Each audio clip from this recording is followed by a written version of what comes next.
My name is Eric Collins. We cracked the seal yesterday, the very first games of Athletes Unlimited softball. We saw two games, both with a lot of offense. And this is, folks, is softball reimagined, softball like you've never seen before. If you weren't with us for part of yesterday, let's review what we see and how it's different from what we normally see in softball.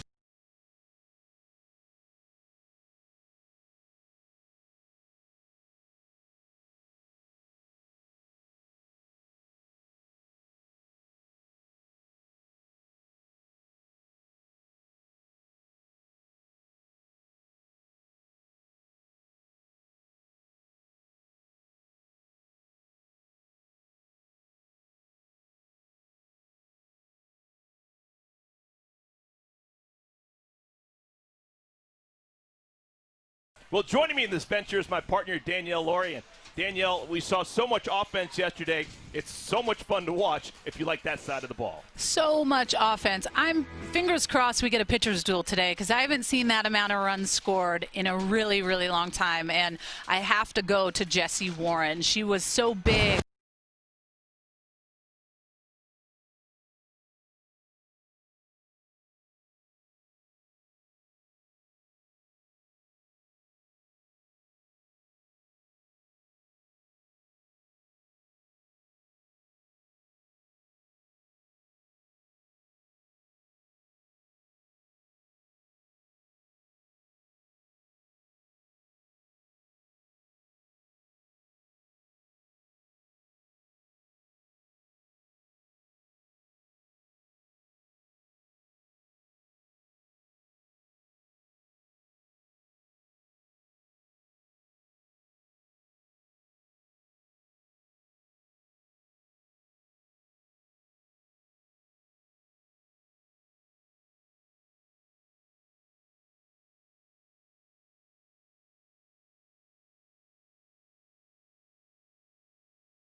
We got Ocasio in the circle today, and I like that. I think she threw a little bit yesterday, but I think it is important to get work for all of your pitchers.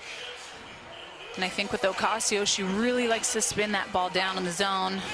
Drop ball type pitcher. Also throws that fastball, curveball, as well as a rise ball.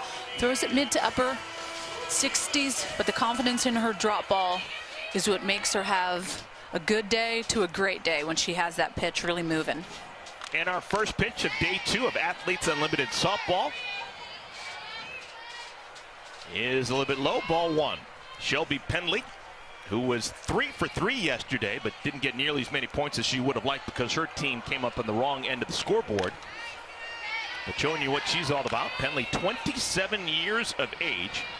She's been a pro now for 6 years, spent 5 years playing National Pro Fast Pitch, and now giving it a go here with Athletes Unlimited.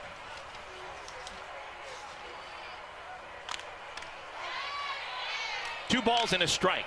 A huge theme yesterday, Danielle, was the offense. We had 2 games, both of them 7-inning affairs, and a combined 36 runs scored.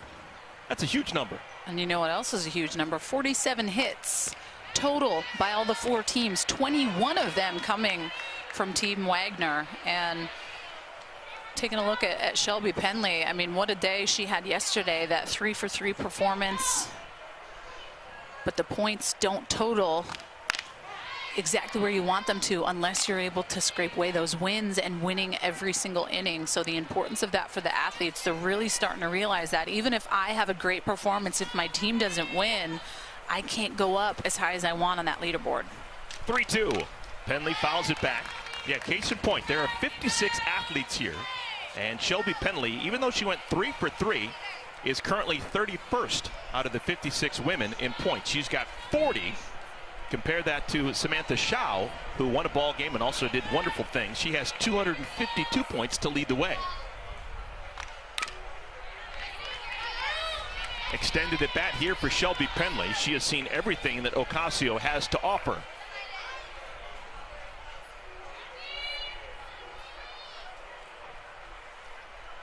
This is number 3 of what will be 30 games here at Parkway Bank Sports Complex throughout the course of this season.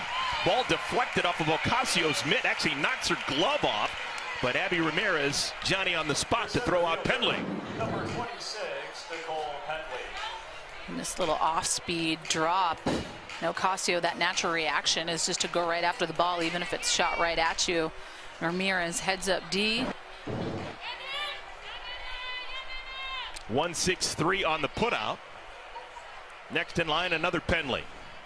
Nicole, right in front of the circle. Ocasio fields it well, throws to the second baseman, Leach covering, and a quick out number 2. Number 5, Sasha Palacios. Now, Alicia Ocasio, born in New York, raised in Florida, of Puerto Rican descent.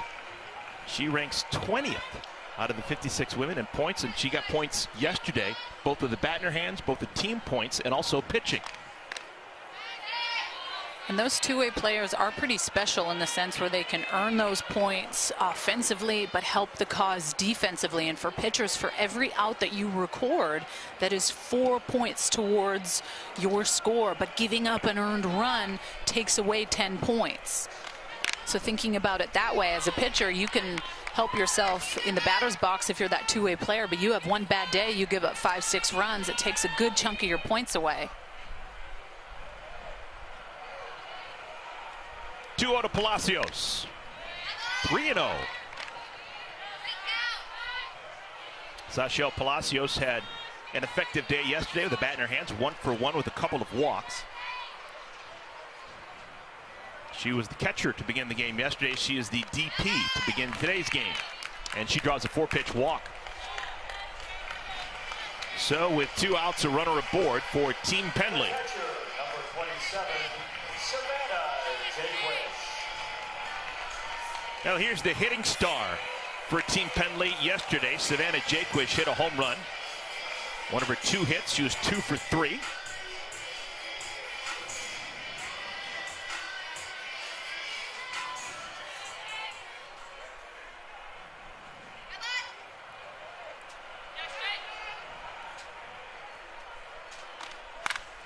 Swinging at the first pitch to the third sacker, Warren.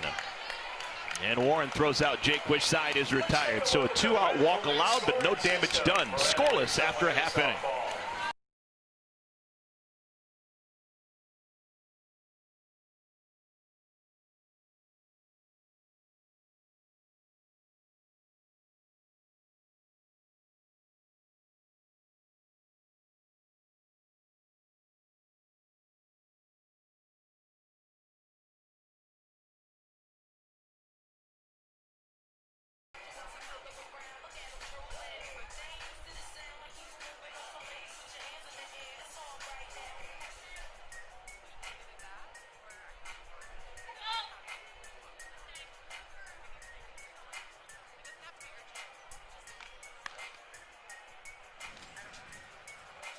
Scoreless after a half inning.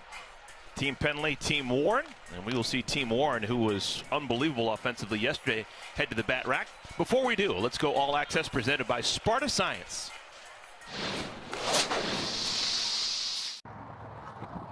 Oh, no. Before Team Canada, I was DP once in my life because I rolled my ankle.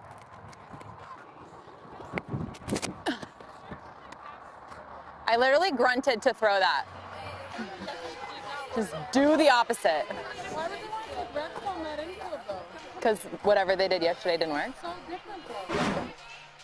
Wonderful personality. Victoria Hayward, she's going to lead things off for Team Warren.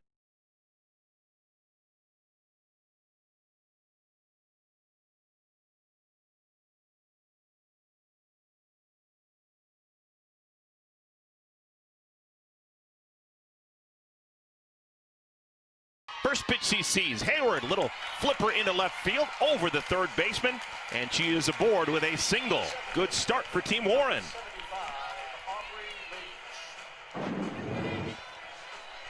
And here we are again, Eric. The hitters coming out swinging. First pitch.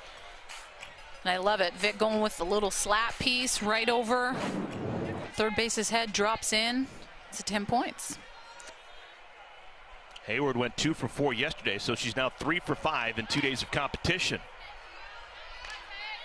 Next in line, Aubrey Leach, youngster from Tennessee.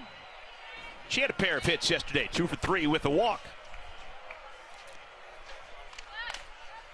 Chopper, third baseman DeWitt only plays at first, and the play is not made. Trying to keep the foot on the bag and make the catch at the same time. Nadia Taylor can't do it, and it's going to be runners on at first and at second with nobody out. Well, it's just this extra element of pressure. DeWitt is in like crazy, but because she has to go to the side, not able to come up and make that boom, boom throw. And that's the pressure. That's the pressure of Vic Hayward being on with the speed going to 2, as well as what Leach brings to the table as well. Warren lays down a bunt, and Taylor double clutched. Everyone's going to be safe, and the game's first run will score. Hayward scoots in all the way from second. Warren is just trying to give herself up and sacrifice, and Team Pendley can't make the play. Well, this is just the ABCs of the game, right? That's first base has to be able to come in, and you're right, that extra little double pump. Clifton not able to come up and make that scoop. I'm assuming that's going to have to be scored, a sacrifice and an error. So with the sacrifice, Warren gets 10 points. And her team is going to get 10 points because they've already won the inning. Another first pitch swing. This time Svekis. Catch is made out in right field by Andrews, but another run will score. This is a sacrifice fly. 2-0, Team Warren on top. And Svekis, even though an out was made, she's going to get 10 points because a sacrifice fly is worth 10 points as well. Wow, this is aggressive hitting for Team Warren. They've only seen 5 pitches, yet 4 batters have already come to the plate. Well, and I think looking at yesterday, in all these hitters swinging first pitch, they had a lot of success. So why am I going to change up my game plan as a hitter when 36 runs were scored total, 47 hits, 21 of them coming from Team Wagner? I mean, clearly the offense is explosive, and that's why I'm up here like, can we get a pitcher's duel?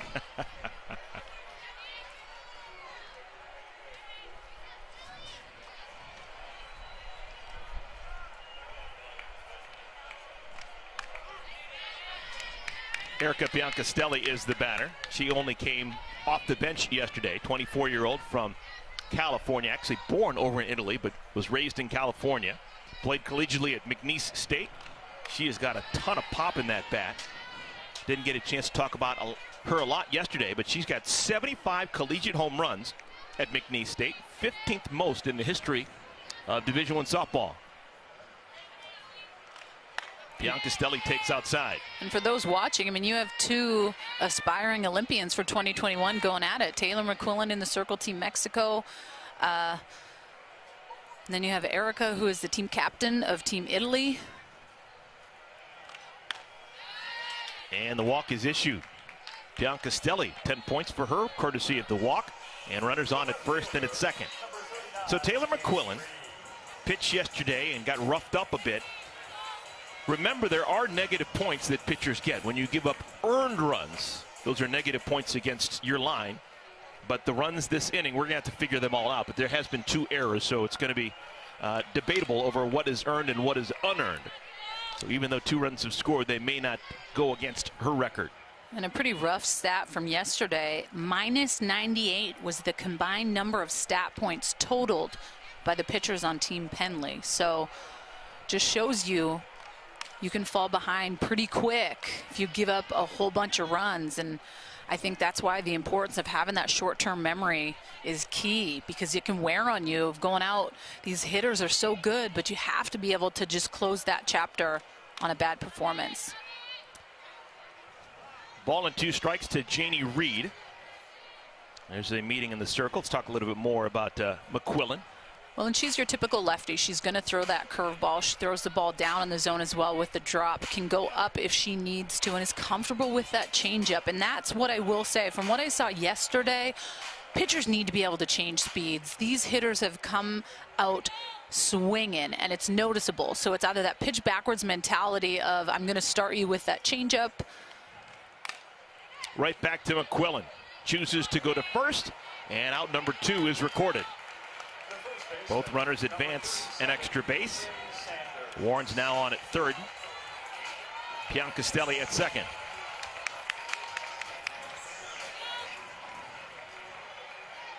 And I think it's going to take a little bit of time for the pitchers to just find their groove. And it's opposite, I think, than sometimes the baseball MLB. When these guys come into spring training, you usually see the pitchers excel pretty quick, and then hitters need to catch up. And after talking with my Team Canada catcher yesterday, Kaylee Rafter, she's like, remember at training camp, like it took the pitchers a long time to catch up.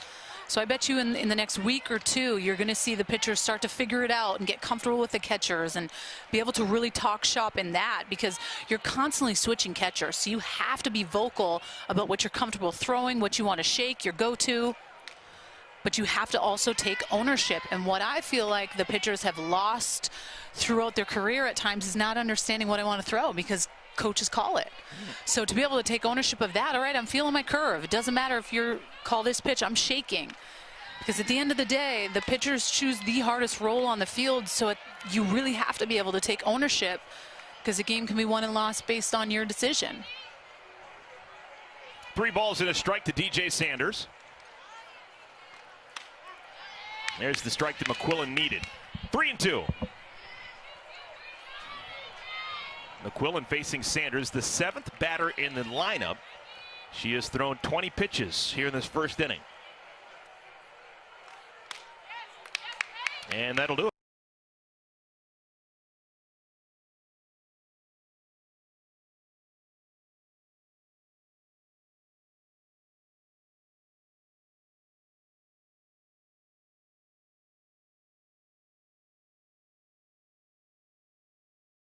And why would you want to go anywhere else? We're at Parkway Bank Sports Complex, and this is a jewel of a diamond and a ballpark. It is the only ballpark in North America built exclusively for professional softball.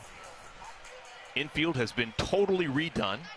You'll notice that it is a brighter surface, if you remember from years past. Instead of rubber tires mixed into the surface, there are wood chips, which maybe has an effect on the defense that we've seen over the first couple of days. We'll talk about that in a little bit longer. All right, second inning action. Nicole DeWitt is the batter. Shows bunt, takes up high, a ball and a strike. DeWitt had a whole bunch of nothing yesterday. She went 0 for 4. That's not normal for Nicole.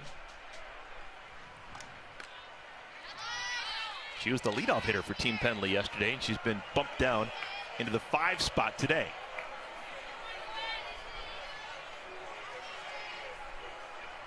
DeWitt, Clifton, and Taylor to bat in the second inning against Ocasio. Right to the first baseman Sanders, who steps on the bag. Out number 1. Let's take a look at the Athletes Unlimited leaderboard presented by Geico. And this has been something that I think is fascinating, and I love talking about this, as this is one of the main differences in what we're seeing in this version of softball. I love it. It's like a fantasy type feel. And Sam Shao, hot performer yesterday, helped herself in the circle, but crushed it in the batter's box, and it shows. And she was fortunate to be on a team that was able to win, because that really does help. And I really loved seeing Kat Osterman throw yesterday, and her coming out. She was by far the best pitcher yesterday, and just her experience and what she brings to this league is invaluable. And I know I talked about this yesterday, but some of these young women have looked up to players like Kat throughout their career. So I think, how cool is that you get the opportunity to be around someone that has experienced so much in the game. And as much as people think those facilitators help on the coaching end, Kat would be more valuable for me as a coach. She's coached at Texas State. Everything she's experienced, I'd be like, hey, what do you want to do for this pitching rotation? I think I'm going to ask you before anybody else, but it helps having someone like her in this league for sure. Kaylee Clifton, off-speed pitch, a beauty. And she's now down in the count. A ball and 2 strikes. Clifton looking for her first hit here for Athletes Unlimited. Went 0 for 3 yesterday. History of winning with her. A couple of national championships as a collegian at Oklahoma. Smoked into left center field. That'll get down. Cut off nicely by Hayward, and it'll hold Clifton at first with a single. The first It always feels good getting your first hit out of the way, a little drop away. He's able to stay on plane with this and just flare it into left center field.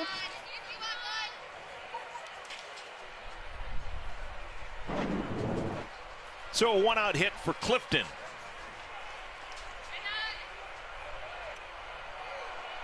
Here's the veteran, Nadia Taylor, 30 years of age.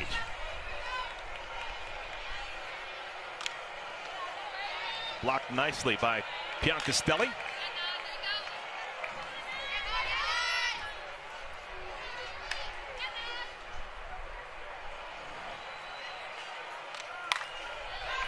Violent swing. I'll tell you, Nadia Taylor is a joy to watch because she swings with some violence. And those are the ones you love, that just mad hacks. Doesn't matter what count, they will not get cheated. Hits it hard, knocked down by Ocasio, who goes to second. All risky play. They get the out. Winning play by Ocasio, saved by Ramirez, who was able to scoop a little throw.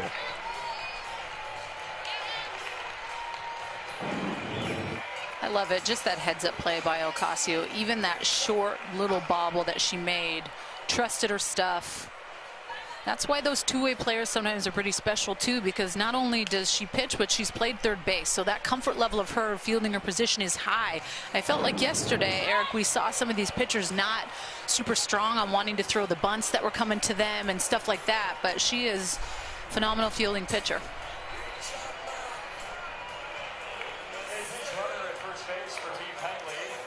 So with two outs, we're going to have a pinch runner at first for Nadia Taylor. Taylor is going to be lifted for Kelsey Jenkins. So Jenkins will run here and try and bring some speed to the board. Maybe score on a ball hit into the gap. Emily Crane is the batter. Crane did not start in yesterday's game. Came on to pinch hit and made an out. So she's looking for her first hit with Athletes Unlimited. Former Missouri Tiger takes called strike one. There's Kelsey Jenkins. Played collegiately here in the Midwest for the Wisconsin Badgers. I'll tell you, she probably never had a day like this up in Madison, Wisconsin. 80 degrees and sunny. She's used to negative 20. Here's Emily Crane. Great story about her. 26 years of age. She's also a graphic designer. And oh, by the way, when the folks at Athletes Unlimited found out about that, they said, hey, we got some work for you. She's actually designed stuff for Athletes Unlimited. Fantastic stuff.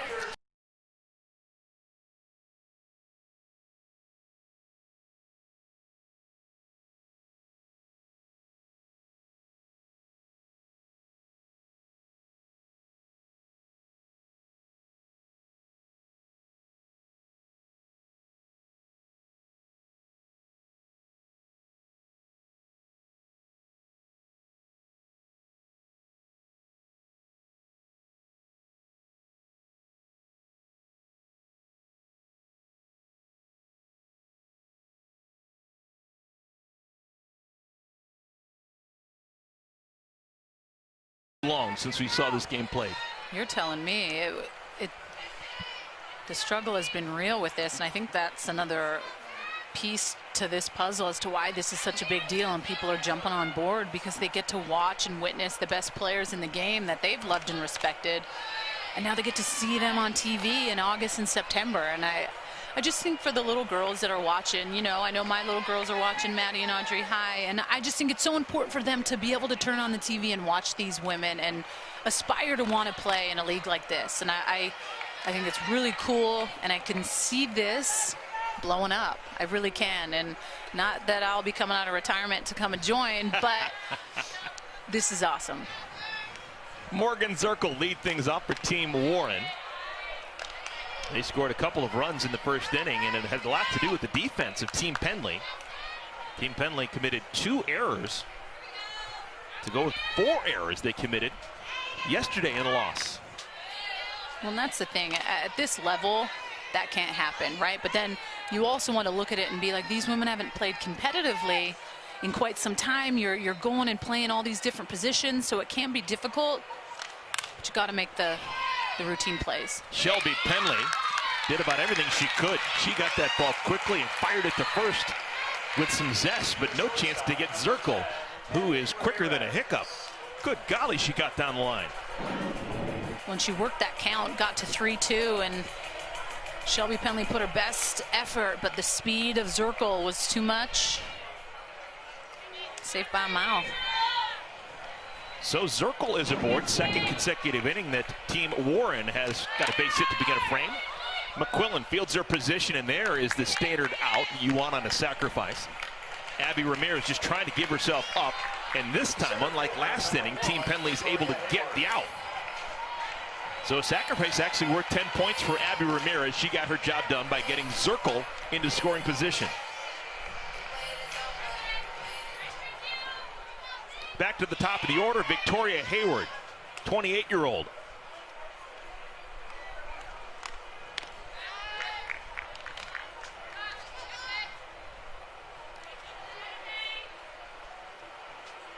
Hayward now 3 for 5 here with Athletes Unlimited.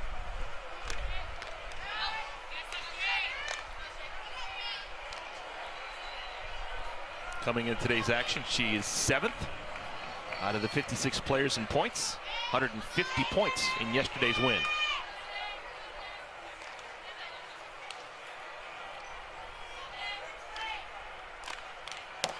Healthy cut.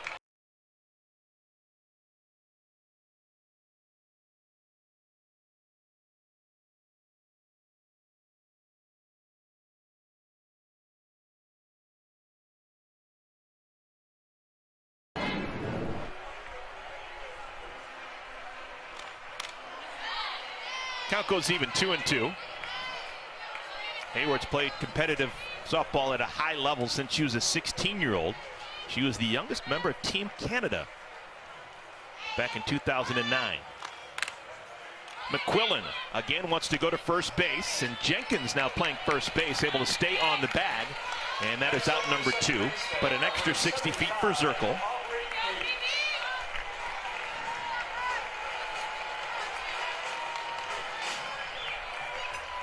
And if Zirkle is able to score, that would mean that Team Warren would yet again win this inning, so get those additional 10 points. But if nobody scores, it's those rollover 10 points to the following, which would make it 20 points total to whomever scores if they go next inning or they just continue to keep rolling. So the emphasis of really trying to get that run in Zirkle would give everyone on that squad an additional 10 points. Aubrey Leach reached on an error first time up. Now, we talked a lot about the fact that there's no coaches in this league, but the women can talk to each other, obviously. And one of the things that it seems as if is this Team Warren is understanding that Team Pendley's having a hard time fielding the ball, and they're just trying to put it in play. We've seen a lot of bunts, a lot of sacrifices, basically just saying, you make the play, get us out. I couldn't agree more, and I would expose the defense all the way until they prove that they can make those clean plays. I think they have those lefties in the lineup, especially Zirkle, Ramirez, Vic, Leach. That's a dangerous lineup going from 8-9-1-2 with those lefties and that speed. Got to capitalize on that and have to use it to your advantage. 2-2 pitch. Just missed. Count goes full 3-2. Should Leach reach, Jesse Warren is next. So this is the out that McQuillan wants to get.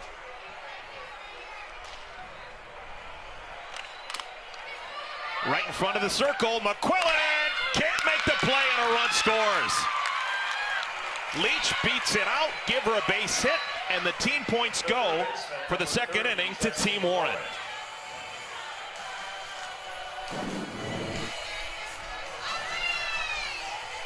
And I was going to say, hey, maybe they might do a video replay, but looking at that, she is safe. McQuillan did everything she could. And you got to remember, she's a lefty coming out of the circle, which makes it a little bit more difficult making that throw to first because she has to rotate her feet completely different.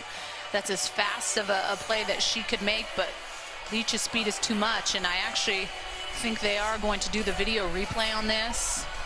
They have the umpire who is Sticking on the headset, and Eric, based on what I saw, she was safe. Yeah, Craig Hyde has the headset on. He's going to communicate with our director of officials, Mike Rayner. And Mike Rayner is standing by. Let's check in with Mike. Mike, how you doing this Sunday, and what do you see? I'm doing great, Eric. Thanks for asking, and I'd like to look at the replay again.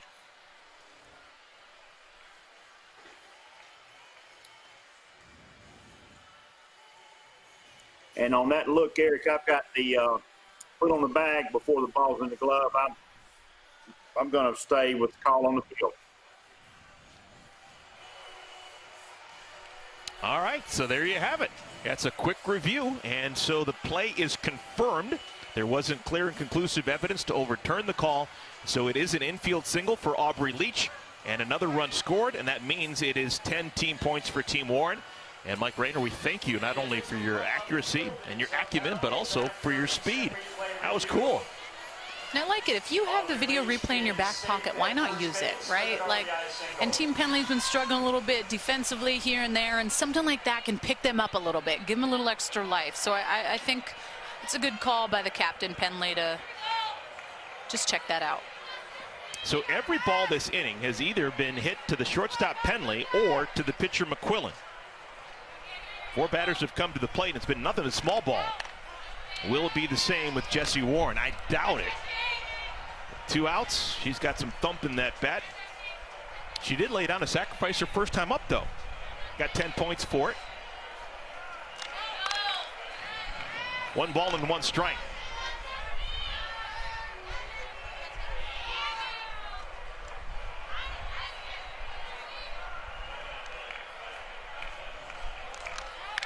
There goes the runner down to second. Leach is going to be safe. Heck of a tag by Shelby Pendley, but she just couldn't quite nab Leach on the way by.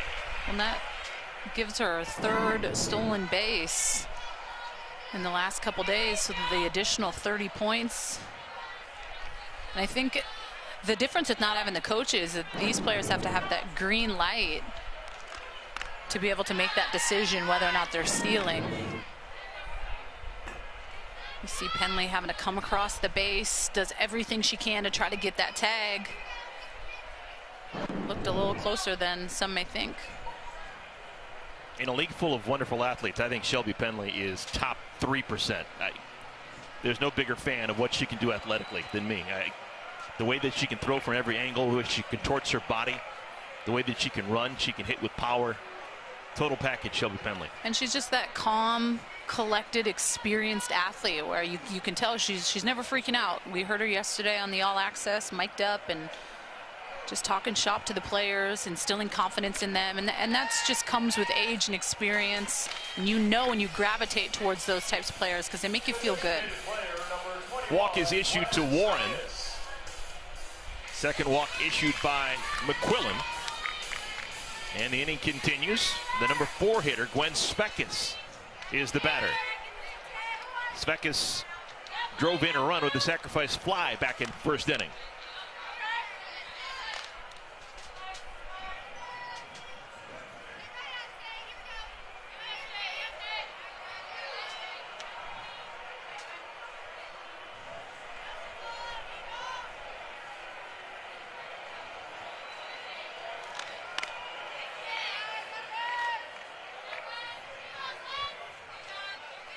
Speckis has been a winner everywhere she's been. 3 times went to the Women's College World Series as an Oregon Duck. She spent a couple of years playing pro ball here in the NPF. Was a Chicago Bandit playing on this field. Hit 7 home runs as a Bandit in this ballpark last year. 24 years of age.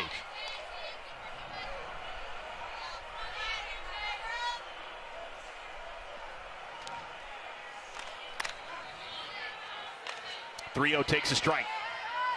I wonder what the decisions are on like the 3-0 pitches.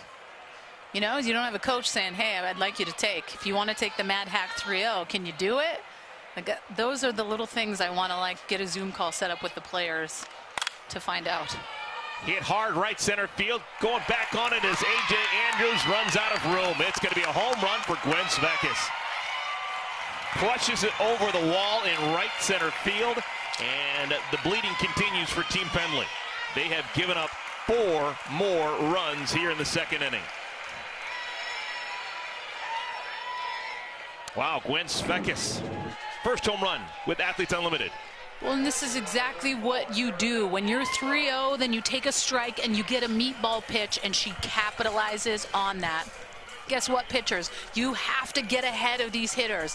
They're too good to fall behind to bring the ball over the heart of the plate and not expect the ball to leave the yard.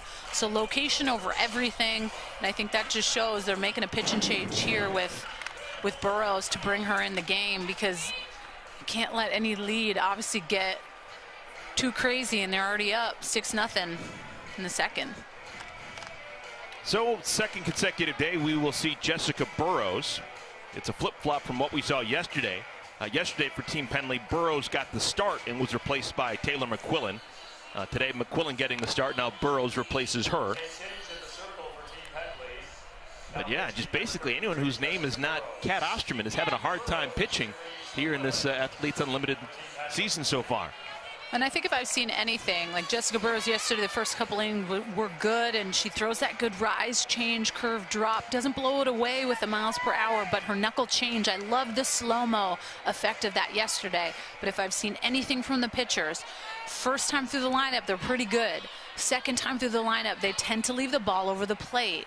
Not okay. It's not okay if you're 10. It's not okay if you're 25, because that means you're going to get hit. So I just think the location piece for the pitchers is number one, and I think it will come, Eric. I think you give them this week under their belt to kind of figure it out, the adrenaline of this being the real deal now. So they're going to have to figure out a way to just be better. First batter that Burrows faces, Erica Piancastelli, walked her first time up.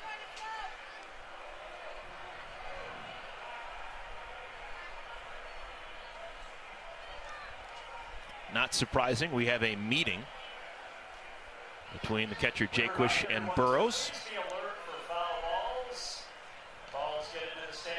This player conference presented by Mariner Wealth Advisors. Jaquish and Burrows talking things over.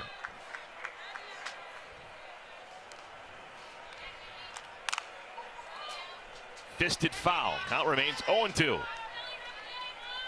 So far, so good for Team Warren. They've already won 2 innings as a team. That means all 14 women in the third base dugout have 20 points just in inning wins.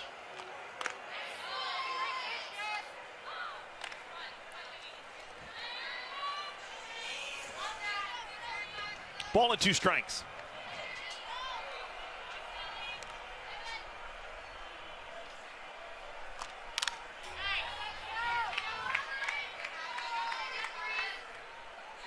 Danielle, this inning just shows you so many times in this game at any level, it's all about the defense. There have been a number of plays that had the potential to be made in the infield this inning, and this frame would have been over a long time ago, but those plays weren't made. And clean defense is the number one thing that's important. I like that pitch. I like that spot at that 1-2 count. That's just kind of that gimme pitch that just changes Erica's eyes a little bit to maybe make something a little bit better. But that might be where we need to go with pitchers. They might have to drop and bounce a ball to just have that extra advantage. Ball hangs in the air long enough for Andrews to make the play.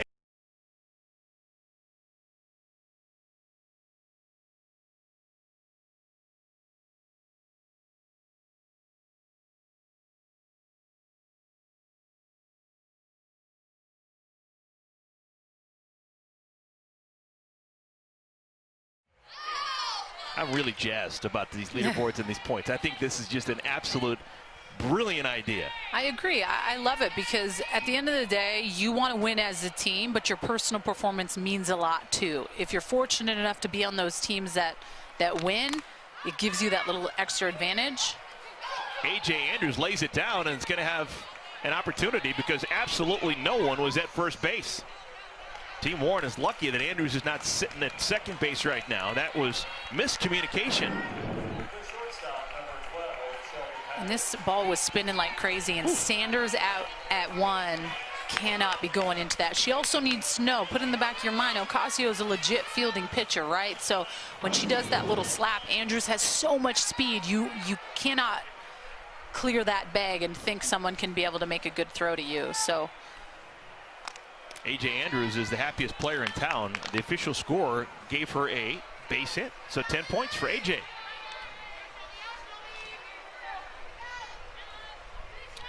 First time today that Team Pendley has leadoff batter aboard. This is Shelby Pendley. Shelby is not the captain of this week's edition of Team Pendley. Her sister, Nicole, is. And Nicole is in the on-deck circle getting ready to bat.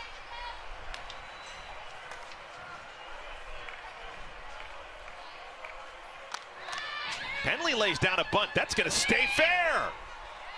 And it just barely goes wide of the bag. Wow, Jessie Warren knew that there was a chance that it was going to sneak foul, and she waited it out. And that's such a heads-up play, too, because Pendley does have a lot of speed up the line.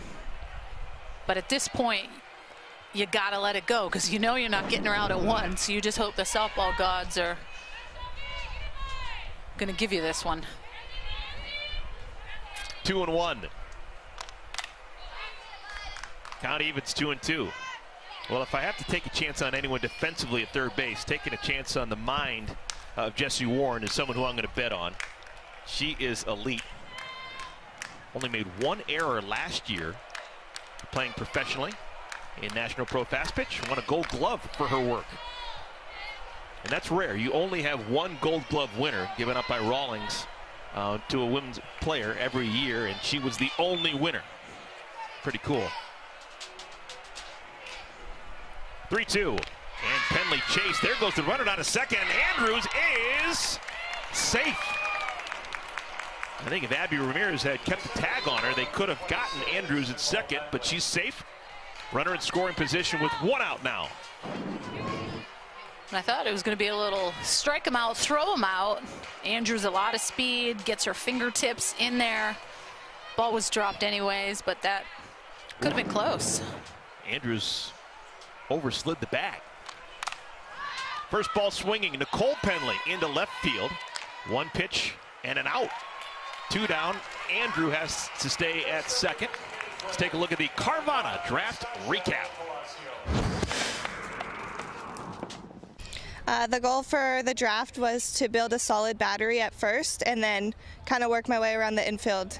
Every athlete here is really good. I wanted to be versatile. I wanted to build a team that was athletic with girls that could play different positions and have a variety. So I think it's going to be solid. Captain Nicole Pendley picked Taylor McQuillan with her first pick, third overall. Wednesday's draft. Then she took Sasha Palacios behind the plate. And then she took her sister, Shelby, at number 9 in the draft. When I think we're just going to see such a trend week to week with the draft, right? Because you're looking at this and you're going, whoa, holy offense. They've come to play. So I want to get those hot hitters on board. But a player like Sam Shaw to me is so valuable because she can help the cause on both planes. Regardless of what she does in the circle, most times she's going to step up in the batter's box. So it just allows for you to have that additional player to help you win those innings and to try to win those games because those points mean so much. Sasha Palacios.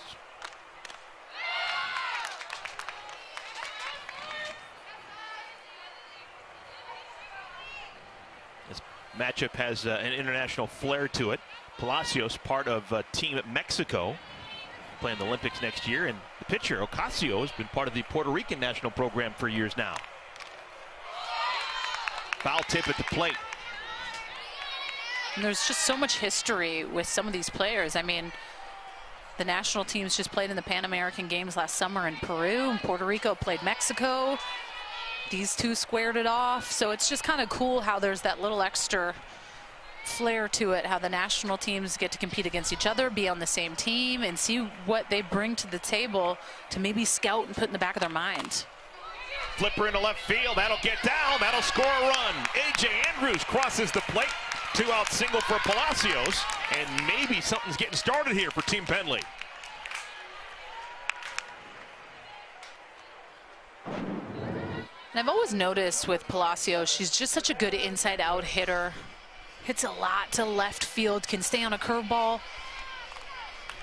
And Andrews, so much speed. I mean, we got 2 outs on the board. You know she's cruising to try to get a run in to try to win this inning to get some points on the board for her team.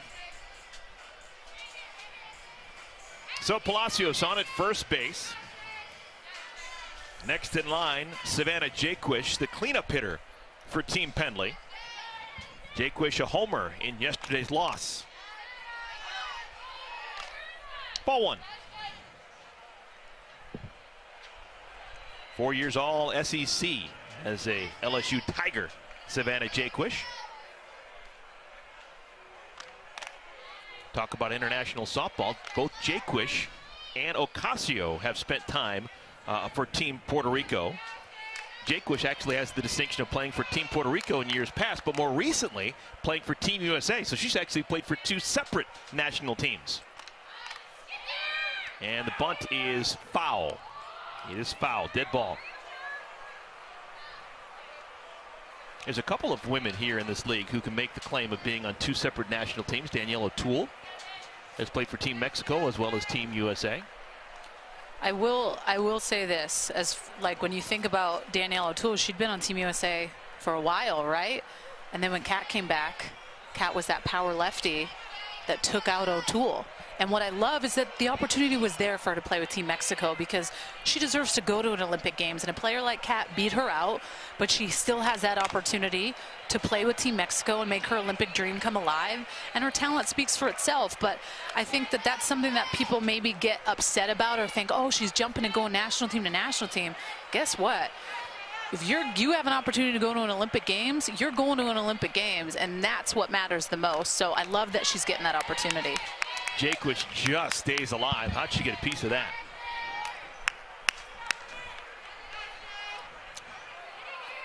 These are the members of the Mexican national team that will play in the Olympics next summer. There are 6 players of the 56 here in Rosemont. Wonderful at bat for Jaquish. She has seen a whole bunch of offerings from Ocasio, and she's still alive. 2 balls and 2 strikes.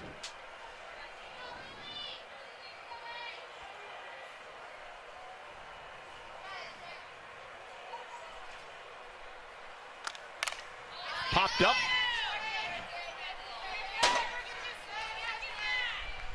Well, of note for Alicia Ocasio in the circle, because that run just scored a moment ago, it detracts points away from her. Every time you give up an earned run as a pitcher, you lose 10 points. So we talk about how easy it is for two-way players, batters and pitchers, to get points. Well, you also can lose them, folks. Golfed into center field. It's going to be playable. Victoria Hayward makes the catch in the side as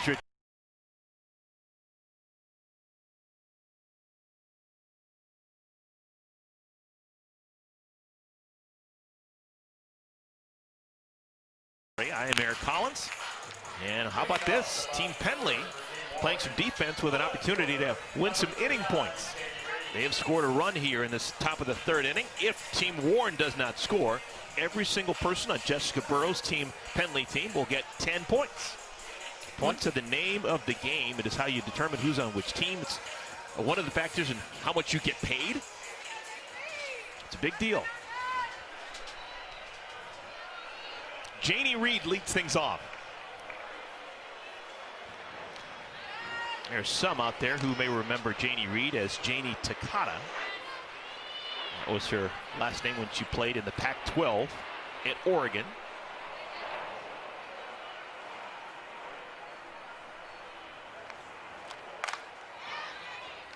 Foul down the left field line. This was clutch from her yesterday. She made this fantastic catch in left field that led to a big-time double play.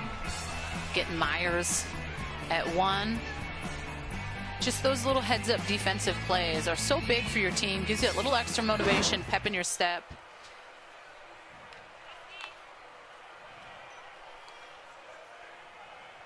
Ball and a strike.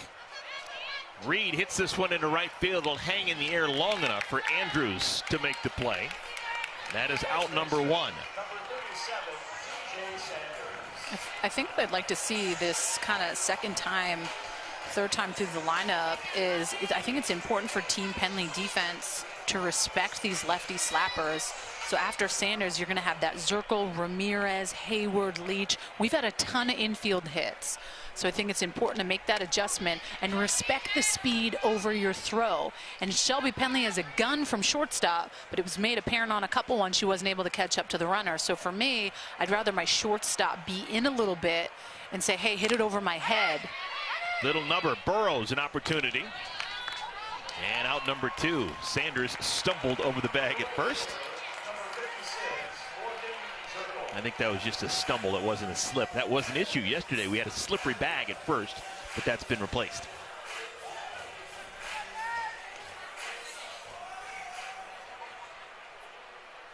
Here's Zirkle, who can fly.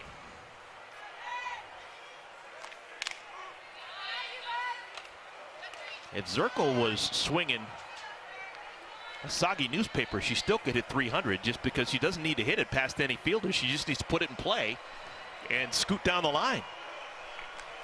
Well, and the defense has come in a lot. So as Burrows is pitching, they're all creeping forward. Shelby Pendley right now is in line with the base, but as that pitch is coming, she finds herself moving 2-3 steps forward, just respecting that speed and knowing, I'd rather you hit it over my head.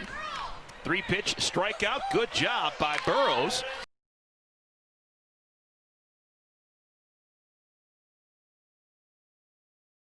We've made it to the top of the 4th inning, first of our doubleheader here today in Rosemont, Illinois.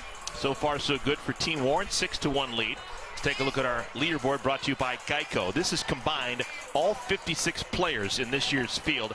Samantha Schau leads the way with Kat Osterman. They're going to play in our nightcap. Actually, Kat is available to play right now, but she's not in there. But Samantha Schau shows you the day that she had. She still is in first place, even though these other women, 28 other women today, have already played and accumulated points. She's still on top after a game and a half for everyone else. Well, and these points are just going to continue to roll over week to week. Bunt laid down by DeWitt. Played beautifully by Ocasio. Now that's the benefit of having an athlete in the circle. Takes a hit away from DeWitt, out number 1. I don't even know why we're bunting to Ocasio at this point. I mean, such a good fielding pitcher.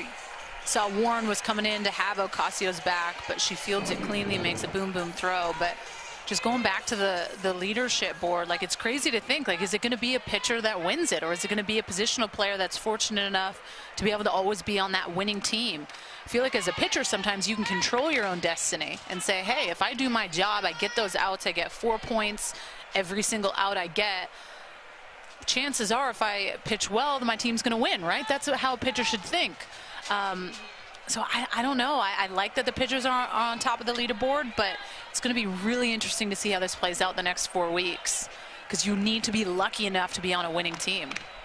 We've already been privy to the lineups for our game 2, and we will reveal that we will see Samantha Schau in the circle. She's scheduled to start, and she will oppose Danielle O'Toole, who is going to get the start for Team Fagan. We have Team Wagner and Team Fagan coming up after this one.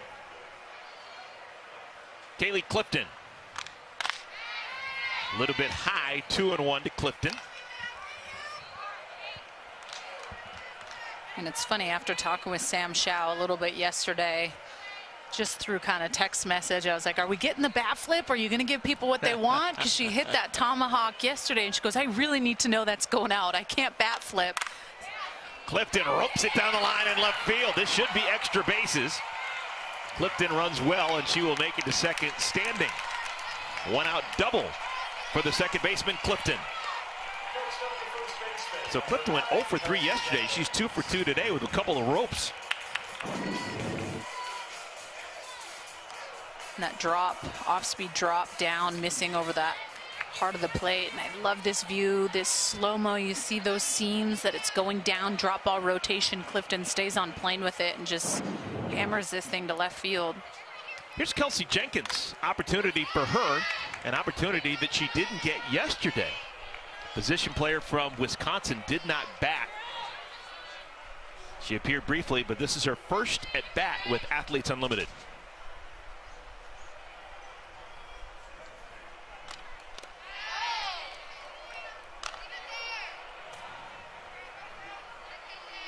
It can be difficult being a player that is coming off the bench and doesn't have a whole lot of innings. And you look at yesterday, Lily Piper was drafted pretty much almost last all the time. It had a day yesterday.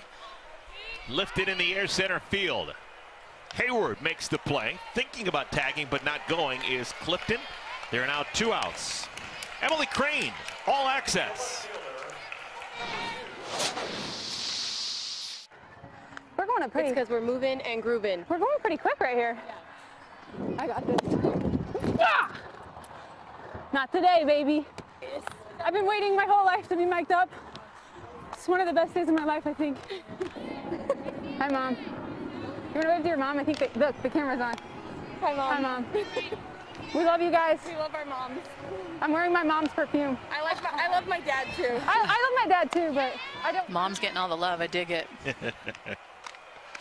Emily Crane backed away from the plate. 2 balls, no strikes. She is from Missouri, just outside of St. Louis. 26 years of age. Struck out with a bat on her shoulder, first time up. Having a hard time figuring out Ocasio. She seemed to be a little bit hesitant on that pitch. It's now 2-1. And I feel like if you're someone that is stepping into the batter's box and you're trying to guess, that's when you're going to get yourself in trouble. Ocasio brings so much to the table as far as being able to change speed. So you really have to be committed when you're swinging. So that drop ball is a little bit off speed. Then she throws that changeup as well. And those are some of the hardest pitchers to face, the ones that are never truly consistent with speed. You sometimes catch yourself guessing. Count goes full, 3-2. 6-1 lead for Team Warren. Team Warren outscoring Team Pendley in the first and in the second inning. Team Pendley winning the third.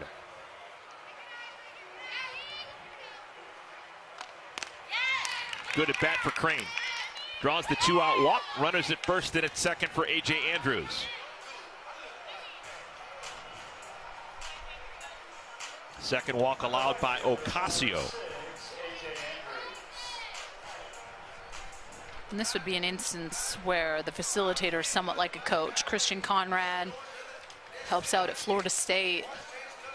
Comes out just to have that quick conversation, maybe just to offer a little bit of advice. They can't come out and tell you what to do, everyone. The players are the ones that are in the driver's seat with this, right? So they can listen to suggestions and use that, but at the end of the day, it comes down to the captain, Jesse Warren, who's in the conversation right now with the pitcher and the catcher. But these facilitators have been groomed by pretty amazing coaches in the past, so I think to really be able to listen to them. Christian at Florida State with Lonnie Alameda, won a national championship a couple years ago. Jesse Warren, I mean, I will listen to that solid advice. A.J. Andrews down in the count, 0-1. Andrews singled and stole a base and scored a run her first time up. After going 0 for 3 in her debut yesterday. 5-year pro from LSU, Ayana Jean. Did you know that? AJ. Oh, what a play by DJ Sanders.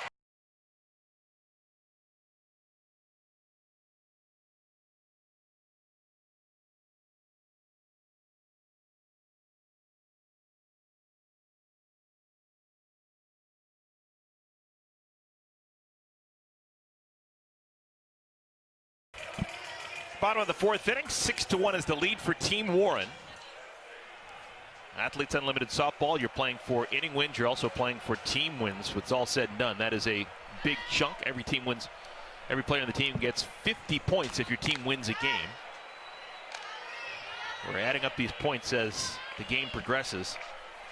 And the points mean something throughout the totality of the league. 5 weeks of play. There are advantages and money associated to the points that are accrued. In foul territory, Nicole DeWitt makes the play, and a quick out number 1 as Abby Ramirez is retired.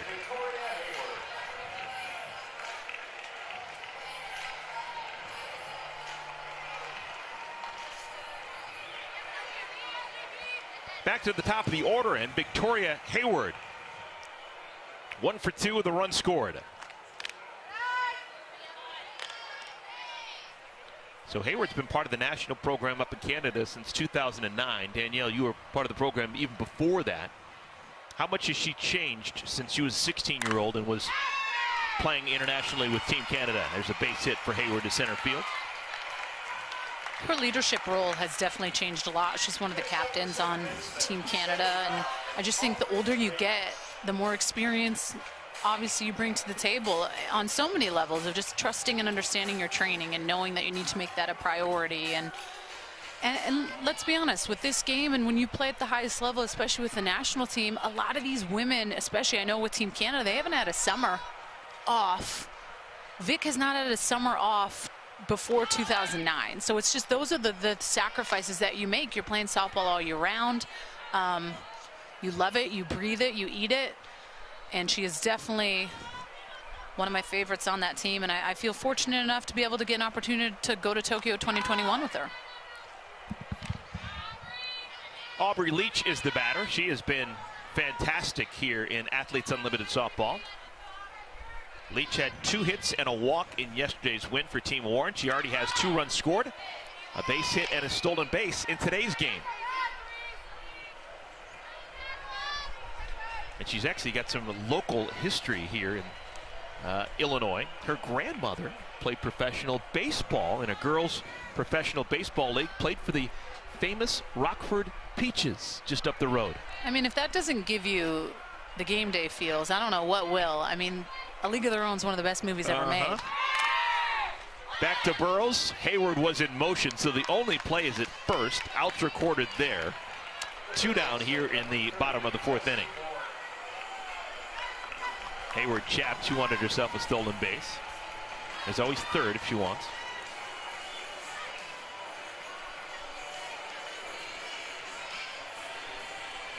So here's the team captain for Team Warren, Jessie Warren. Doesn't have a hit so far today, but she's been productive both times up. Laid down a sacrifice in the 1st inning, 10 points, and reached on a walk in the 2nd inning, 10 points. And this is not the first matchup where you have 2 athletes that played together at the same school. And I think that at times, we saw it yesterday with Danielle O'Toole and Katiana Mauga, both at Arizona. I think the struggle is real in that situation, and it's always harder for the pitcher. Always. Because for the most part, these hitters, especially Jessie Warren, she knows Burrows inside and out. So you got to be really tricky with how you're going to try to beat a hitter like her because she knows you so well.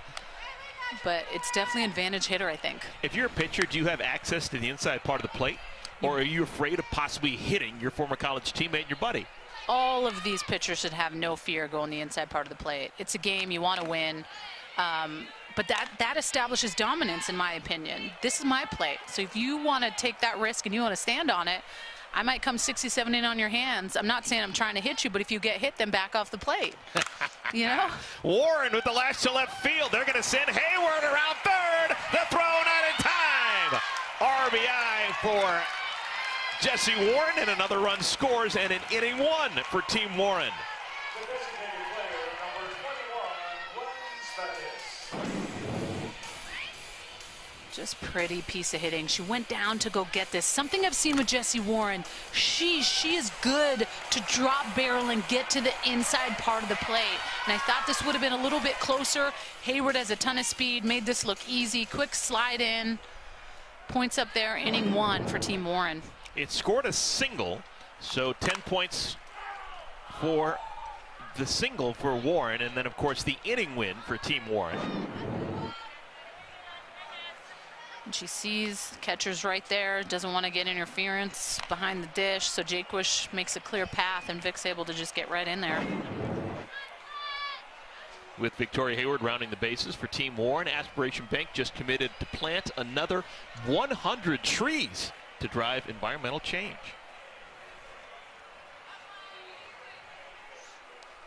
Gwen Spettis. 1 ball and 1 strike.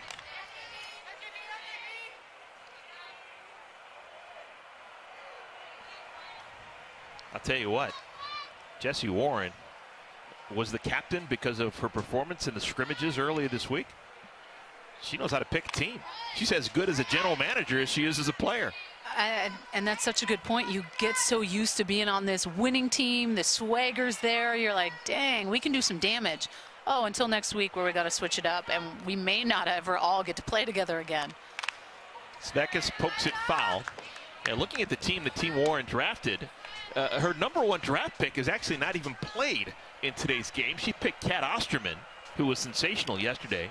But her top picks after Kat were Gwen Svekis at home plate right now, Victoria Hayward, who's been the truth, and Alicia Ocasio, who's in the circle right now.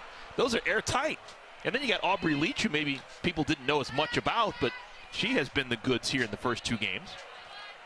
And I wonder the likelihood of a lot of these players playing together again, or if other teams are just going to be like, no, absolutely not. Team Orange cannot all try to make that team happen again. So the trends are real. So it is going to be really interesting tuning in every week on Tuesday nights to this draft to see who the MVPs are and the captains and how they're going to make these decisions. They have 2 minutes to make the decision.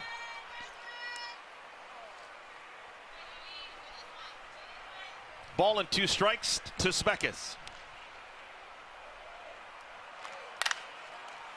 Shortstop Pendley has time. Svekis doesn't run well, and the side is retired.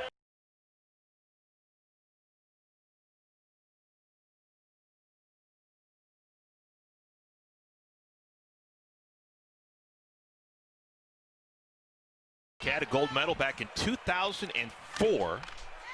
Team USA also won a silver, bit of a shocker, in 2008, losing the gold medal game to Japan, but has waited a long time to get back to Olympic play. She'll have to wait an extra year. Shelby Pendley leads things off for Team Pendley. It'll be Pendley, and Palacios.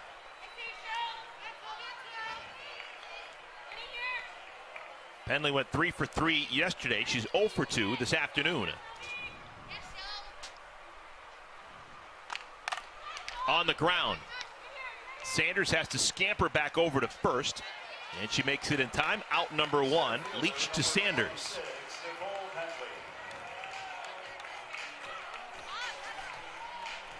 Now Alicia Ocasio, she threw a scoreless inning yesterday, and so far so good. She has made it through 4 1/3 and only given up 1 earned run. So her point total is expanding.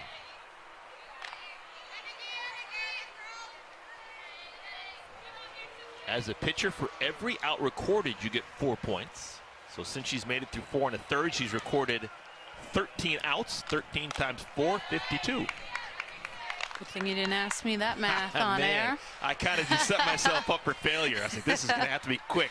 Get the calculator out.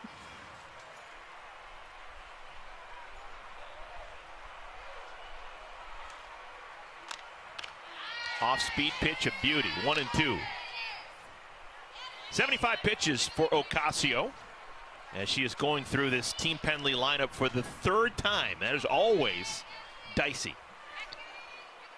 And that's what you would expect. As a pitcher, you know that 3rd, 4th time through the lineup, these hitters are forced to make adjustments, especially if you've had success over them the first couple times through. So it's really kind of figuring out, all right, the first couple innings, what was working for me? What am I able to get? And for Ocasio, it's been that off-speed down pitch in the zone that has allowed for her to have success these last couple innings. So I think 3rd time through, see what Team Pendley's doing. Are they trying to jump out at that off-speed curve? Are they still taking a lot of pitches?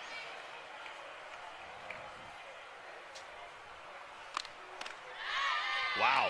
Beautiful bend to that pitch, and that is strikeout #3 for Ocasio. 2 outs here in the 5th inning. And this pitch is so nasty, and it even misses over the white of the plate, and it's almost still unhittable. And this is what happens when you have this much speed and spin, but the spin on this downward off-speed change, I love it. I love this look on it. That stays fair for Palacios, and Ocasio makes the play.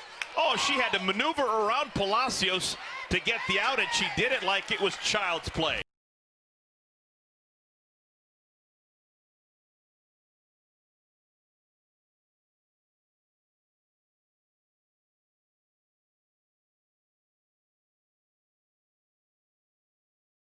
It's the bottom of the 5th inning. Team Warren on top of Team Pendley by a score of 7-1. A big story for Team Warren has been the pitcher, Ocasio.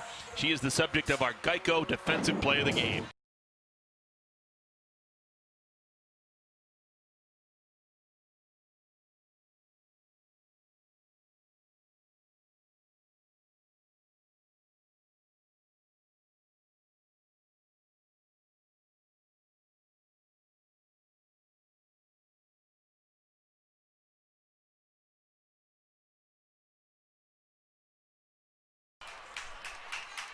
so impressive. Alicia Ocasio, only 3 strikeouts through 5 innings, but because she's the best fielder out there, she's doing her job in limiting Team Pendley.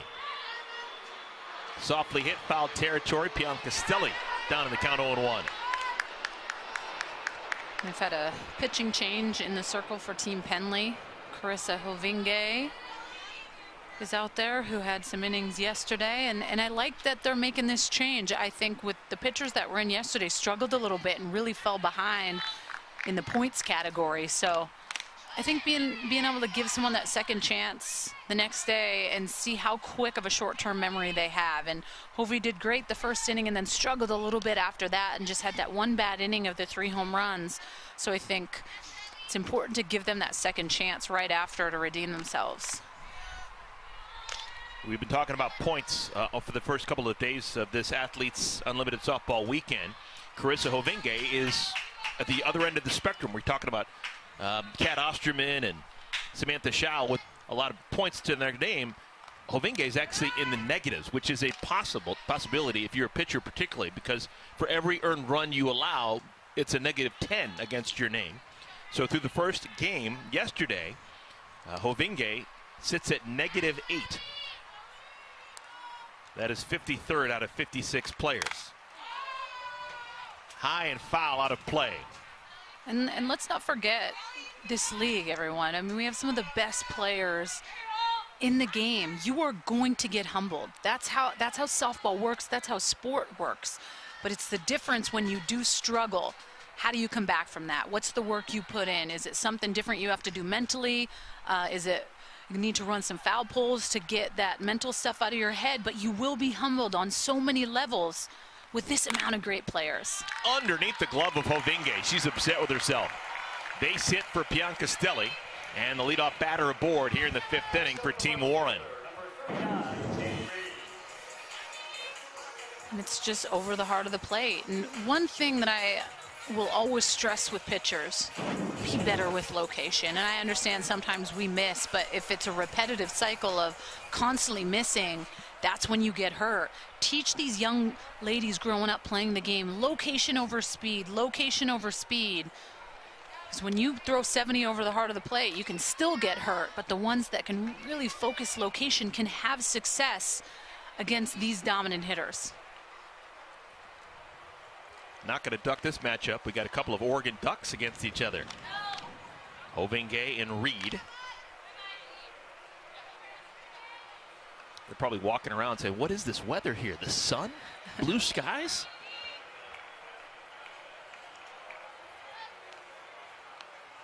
I should be nice. Eugene, Oregon's one of my favorite places in the world.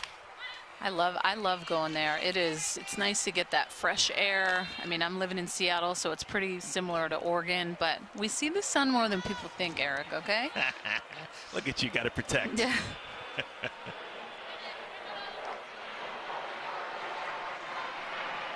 I'm from Cleveland, and there's more great days in Cleveland than anywhere else in humanity, so I shouldn't talk. 2 balls and 2 strikes to Reed. 27 years of age. She's been part of the national team since 2015. Loves the number 9. She wore number 9 for Team USA, wore number 19 at Oregon. Now she's number 39 here with Athletes Unlimited. Was your number the same when you played internationally as when you played at Washington? I started out as number 13 with Team Canada, and then once I knew I couldn't get that at UW, I switched over to 15 and then switched it over to Team Canada too. 3-2. Softly hit. It's going to be a tough play for DeWitt, and there's no throw. Instead, she throws to second, and Piancastelli, paying attention, is able to stay on the bag. And this is what's so interesting, is that Team Pendley's just been hurt so much with the infield base hits like crazy. Now, understanding, even though Rita's 2 strikes on her, she still can drop that slap bunt like. So I think continuing to get burned throughout this game on infield hits is killer. So I think as a defender, it's like if someone has speed, then I'm gonna find a way to be in a little bit and let her burn me going over my head opposed to right in front of me.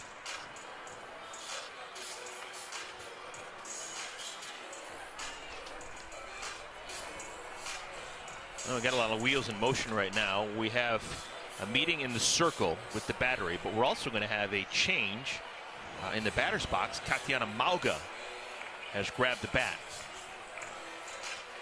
So Mauga is going to hit for DJ Sanders. While we have a moment, how about a special message from Mike Candrea? Andrea from the University of Arizona, and I'm very privileged here to wish all the athletes with Athletes Unlimited the best of luck with your inaugural season. Just remember, you guys are the foundation of growing our sport. We want to thank you for all doing that. Bear down. Very nice. One of Coach Candrea's former players in the batter's box for the first time this afternoon, Tatiana Mauga.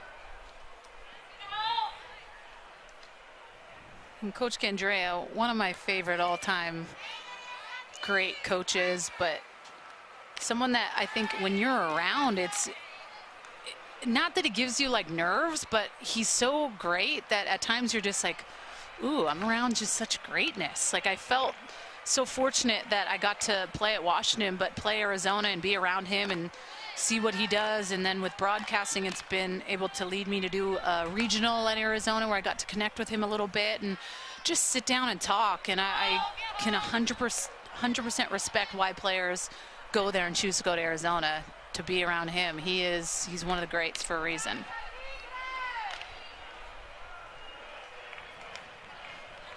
Three balls and a strike to Mauga. Only Lauren Chamberlain with more collegiate home runs than Mauga, and she was consistent, over 20 every single year that she was in the desert playing for the Arizona Wildcats. Hitters count, and she takes a strike, 3-2.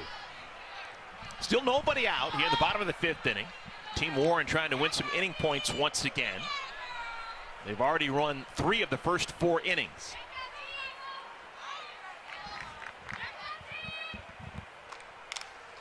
Healthy cut, fouls it straight back.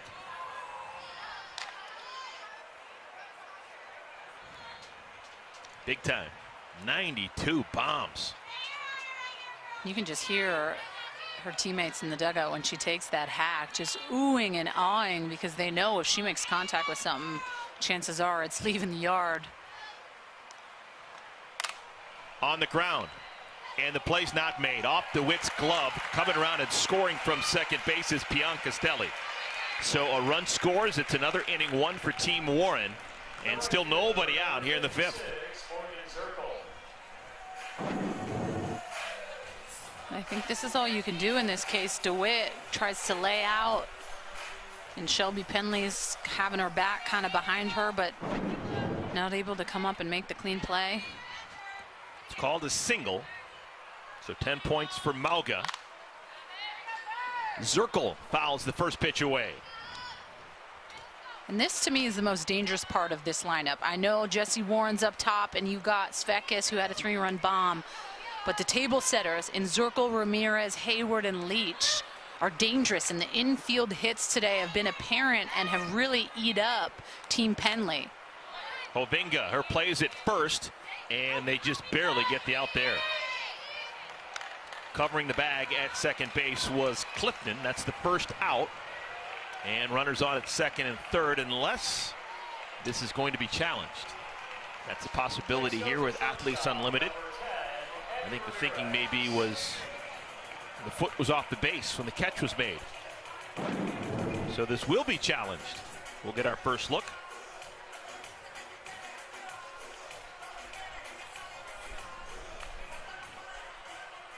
And I like that they can do this.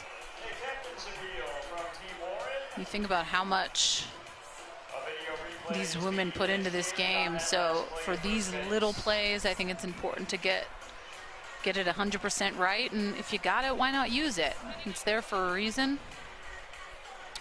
Well, Zirkle's going to get 10 points no matter what, because even if it is not a single and she's called out, it's a sacrifice. So it's 10 points either way.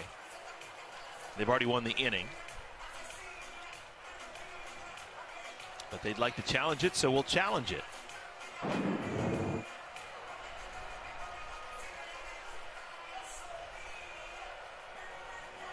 So the call on the field is out. But we're taking a longer look. Director of umpiring Mike Rayner is going to have his verdict. Man, that's a tough call. You just can't necessarily see if that left toe stayed on the bag in some form or it slid off before the catch was made. Do you have a strong opinion about this, Danielle? I do. I'm interested to see what the replay call is going to be. I'll give you what I think it was when he gives us his insight. Oh. The call on the field was out. It needs to be clear and conclusive to be overturned. And there's not conclusive evidence, so the out is confirmed. And the out stands, probably the better terminology. And that's the first out of the inning. Runners at second and third. It still will go down as a sacrifice. And that's what I would have chose. I think I saw her foot stay on the base. She had a good little slide to the left. Kept her foot on. So Hovingay trying to get out of this inning. First out recorded. Runners on at second and third. Abby Ramirez, the batter. Ramirez's first look at Hovingay.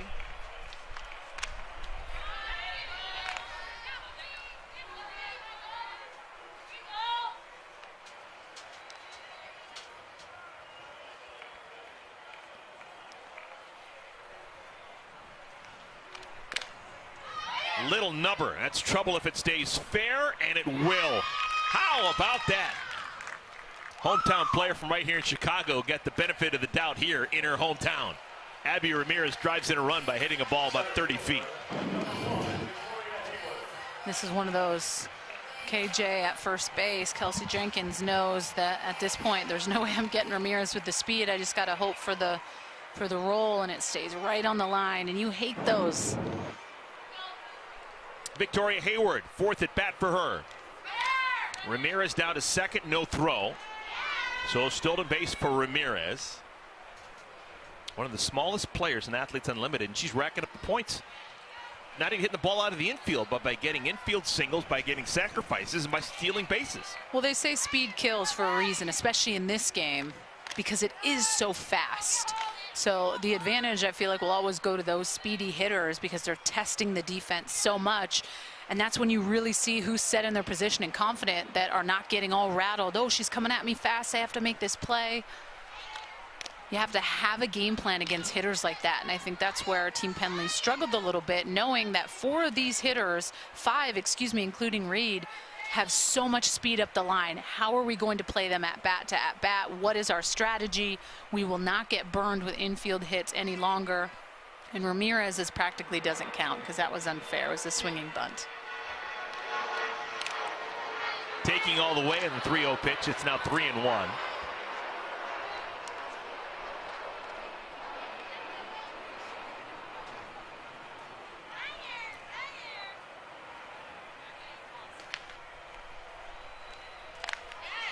Confident pitch, 3-2.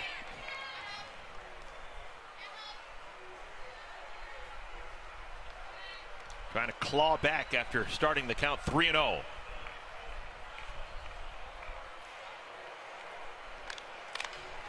Lost her. So the walk loads the bases. Let's go all access with Victoria Hayward. So freaking good. So good.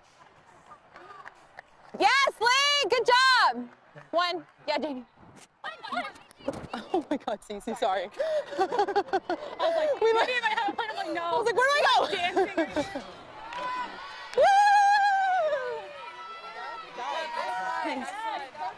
Is Victoria always like that? Yeah, she is. That's awesome. She's always as chipper as can be. Here's Aubrey Leach batting with the bases loaded. 0-2. Got some work to do. This is where you have the infield in a little bit to try to get a force play, but there's a lot of speed. I think if anything, you want to go home to first, because with Mauga, you think she'd be a little slower than some of these other speedy ones, but. Called strike 3. No big deal. Just the caught looking. On 3 pitches, Aubrey Leach is retired. That's a big out for Team Pendley. He's trying to stop the bleeding. Already down 9-1. Trying to get back into the dugout and accumulate some points that way. First strikeout for Hovinge. And the wheels continue to move. I think we're going to have a change behind the plate. Sachelle Palacios has put on the gear, and she's going to replace Savannah Jaquish, apparently. Probably other moves in conjunction with it as well.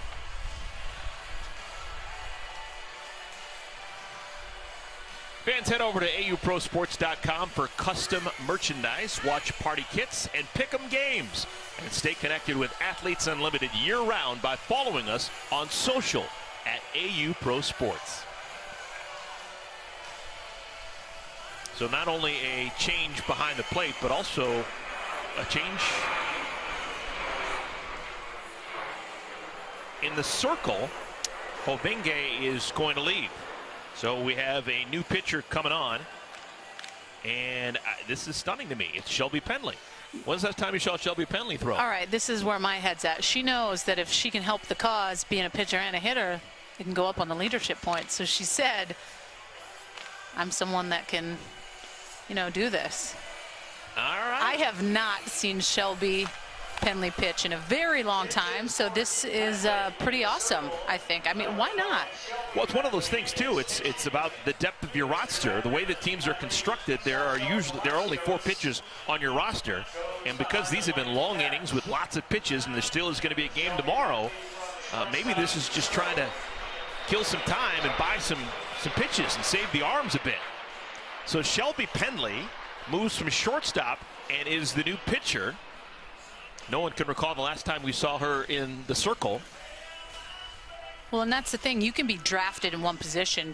Pendley drafted as a shortstop, but it doesn't mean that's where you're stuck. With this league, once you get drafted, you could play anywhere. You could say, hey, put me into catch. You want me to go center? I got it. Pinch run? Sure. So I think that's what makes this league so unique, in the sense that I can play where I want as long as I'm able to perform, but she's definitely taking one for the team right now. I mean, we got bases loaded, 2 down. And Jessie Warren coming to the plate. No big deal. That makes you think if they've faced each other before, because they've played together on the USSSA Pride in the Pro League, right? So it's like, does Warren, she's stepping into the box saying, all right, I've seen Shelby throw us some BP. I know what she's bringing, or is she completely blindsided right now? Warren swings at the first pitch. The ball actually hit her in the batter's box, so it's a dead ball. Strike 1.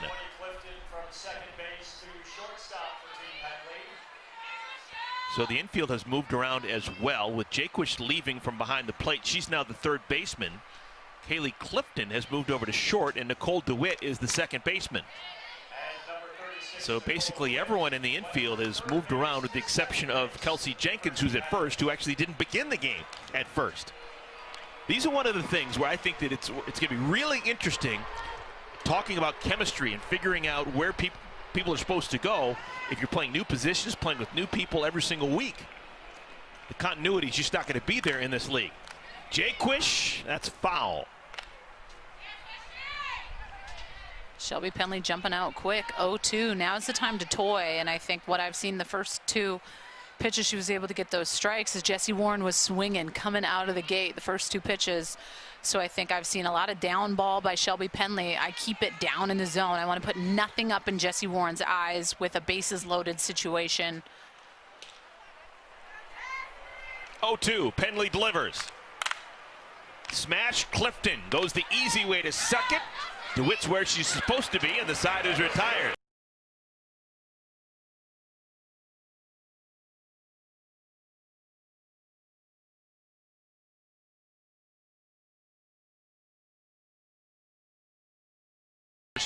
In their opener yesterday, numerous hitting stars for Team Warren. What's new? They've got 9 runs on 10 hits.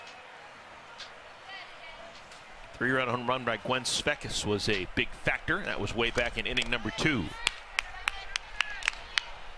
With Danielle Lori, I'm Eric Collins. Alicia Ocasio still in the circle. Does that surprise you? No, it doesn't. I think innings are priceless at this point, right? Especially we got to think these women haven't played really competitively in a while. They've trained to get to this point throughout this pandemic and putting in the work, but they haven't got game reps. And I think you're starting to see that Ocasio is kind of rising to the occasion a little bit, and she's going to be someone that, in my opinion, would go pretty high up in the draft because she is a two-way player, can play defense like no other. She's currently ranked 7th overall. So for me, I want to get her those reps, that confidence, and have her as someone high up in the draft for me. 2 balls and 2 strikes.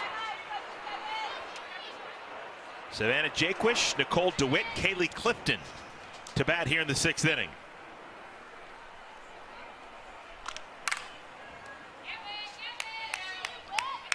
And for those wondering, I have found out Shelby Pendley was 12-1 in her senior year at OU, pitching in the circle. Oh my goodness. But my thing is that the professional ranks, when she's played with the USSSA Pride, I have not seen her throw, but I know she threw a little bit at OU and was 12-1 her senior season. I'd love to check out your phone sometime. You have got access to all kinds of information in the softball world. Shout out Karen KJ, appreciate the love. She sent me that little nugget.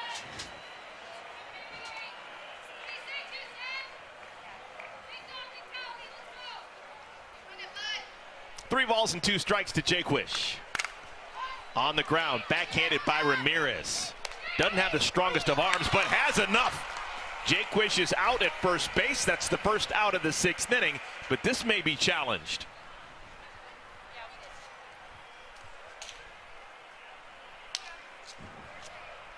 It was fielded cleanly, beautifully by Ramirez, but from deep in the hole, doesn't have a howitzer. And the lollipop over to first base may have allowed Jaquish to be safe. We shall see. This is going to be challenged. And Jaquish has a lot of speed up the line, and that's something I've always appreciated coming from her being a catcher. Sometimes you don't always expect them to be quite speedy, but she's played a lot of positions, dominant hitter, has a lot of speed. So this is officially an umpire review. Mike Rayner on your screen as our replay official is going to give us the final word once he takes a look at the replay.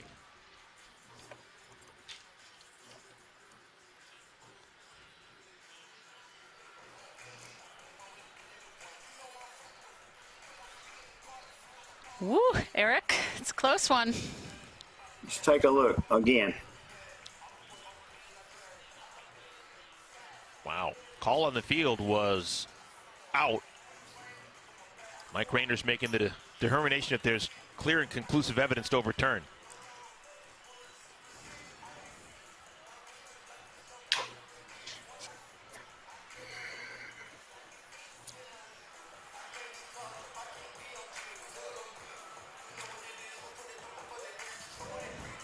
Yeah, I'm going to go with I don't have enough conclusive evidence.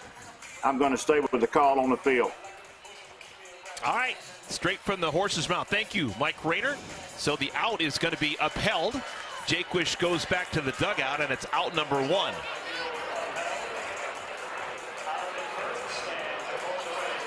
You may wonder if you're just joining us and maybe not as familiar with what's going on. It's a 9-1 game, and you're wondering about, a bang-bang play at first base in the 6th inning. Folks, every single thing that happens throughout the course of these games adds or detracts for everyone's personal point totals. And personal point totals are accumulated through the course of this 30-game season. And when it's all said and done, that's how people are going to get paid and how they're going to be ranked among each other and how they're going to determine week to week on which team they're going to play on. So every single play is super important. And that's right. You could turn on the TV and say, oh, it's 9-1. I want to turn this off. But there's so much at stake for these athletes, and they have to play this through. There's no mercy rule. It doesn't work that way. But also, on all of these 56 athletes, there's going to be one champion crowned, one player that leads on everything from MVP points to team wins and the points total. So thinking about that is pretty cool, too, as you want to play this out through the 7th, or if you have to go into extras, because you're right, it matters so much because it all goes towards that point total. See, that's one of the really cool things. You see Ocasio pitching against her former Florida Gator teammate, Nicole DeWitt. And we're talking about these high-level women who've played international, that have won national championships as college players. But if you can play professionally against 56 of the best players in the world, and when it's all said and done, you have the most points and you win that title here in Athletes Unlimited, that's mind-blowing. It's not a team thing. It's an individual thing. I scored the most points and was the individual champion of Athletes Unlimited. Golfed into center field, and finally some positivity for Nicole DeWitt. Gets herself a base hit after going 0 for her first 6 on the weekend. And there's the Nicole DeWitt smile. We got another game coming your way, folks. This is nonstop wall-to-wall, and it's going to be like this every single weekend for 5 weeks. Team Wagner, a decisive win yesterday, going to take on Team Fagan. Team Wagner is led by Haley Wagner, Amanda Chittister, and Hannah Flippin, Megan Wiggins. Going to take on Sammy Fagan's club. Haley McClenny, Narisa Myers, Taylor Edwards, Sam Fisher. So the hits keep coming. Let's just go back to what you were saying a second ago about like one person being crowned the champion. And that's awesome, because with women's sports, that's never really been the case, nor is that how we've been raised, to just, hey, it's all about me. Dude, that's a big deal. I wonder if they're not on an Olympic team, I wonder if the national team opportunity is there. If you just won this Athletes Unlimited League, you were the best, and you're not with Team USA, if you got any Canadian blood in you, that would make me, second guess these players, because this is so competitive. This is a grind, and not so much physically, more mentally than anything. What these athletes are dealing with is a lot. Popped up right on the skin of the outfield. Out number 2, Clifton is retired. And I truly believe it's important to embrace the fact that it's okay to win personally. You have a good day, embrace that, love on that, and don't be ashamed of that. And I think at times we're told that it's not okay to relish on certain things, and especially when you're in college, like the personal accolades mean more after, right? Because you always want to be about the team. But in this type of setting, if you have a good day, not saying that I'm going to go around like with a bigger chest, but look at me go. Like, you deserve that swagger, and I think that's important for these athletes and these women to just embrace that and continue to be the best that they can. And who cares what anyone thinks? You go 4 for 4. I mean, you pump that. You want to bat flip, you do it. Nadia Taylor has never had a problem with swagger. She's reinserted back into the game. Began the game as the first baseman, had an at-bat in the first inning, bounced out to the pitcher, then was replaced by Kelsey Jenkins defensively for a handful of innings, and now back in hitting for herself. Every participant in Athletes Unlimited is bringing attention to a cause that matters to them. Go to auprosports.com/mission to learn more.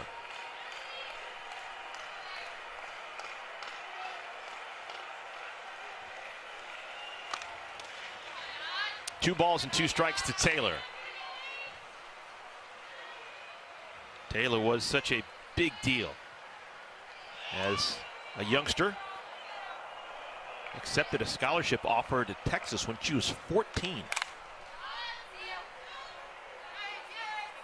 Danielle, what were you doing when you were 14? Not accepting a scholarship offer, I'll tell you that much. That's incredible. And see, now that I'm a mom of 2 little girls, I wouldn't want my daughter to commit somewhere at 13, 14. I just think that's unfair to them on so many levels. You don't know what you want at 14. Sure. 16, all right. Maybe 17, you got it. But 14 years old, I feel like your parents are the ones making the decision for you more than anything at that age. I will say that Texas is kind of different than most states. And if you're born in Texas and the University of Texas calls, sometimes you can't look the other way.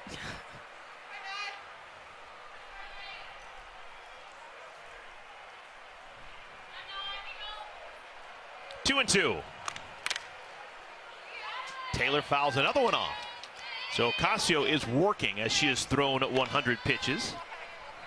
No activity in the bullpen, so she's going to try and get out of this inning. We'll see if she pitches the 7th. But she's accumulating points with her work in the circles, only giving up 1 run. It was back in the 3rd inning. That means 1 -10 next to her name, but 4 points for every out recorded. And we have made it through 5 2/3 now. So that's 17 outs. Another scary math situation, but 17 times 4, 68. It's good. 3-2 popped up, out of play.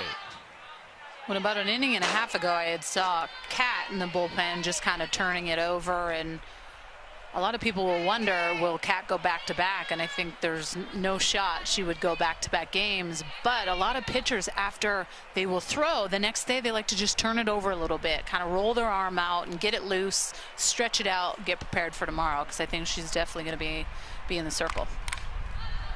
That looked like that may have hit Taylor if she hadn't swung at it. Ball was barreling in on her, and she stays alive with the foul. If I'm Ocasio, I got to go with that off-speed drop. We've seen her make a couple of these players look pretty silly on that pitch. Taylor into right field, hits it well. Back and off the wall. Playing it is Zirkle. Steaming around third is DeWitt, and she will score standing. So an RBI double for Nadia Taylor after a heck of an at-bat.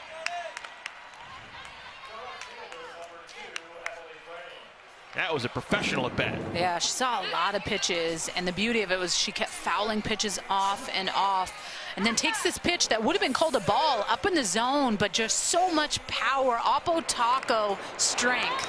Hits the wall. I thought this thing had a shot at getting out, maybe 10 inches higher. That thing is out of here. That is an A+ quality AB. So Nadia Taylor, her day is done. Second time that she has been lifted. There will be a pinch runner on at second base. It's Kelsey Jenkins, who has been flip-flopping with Nadia throughout the course of this game. She is your runner on at second.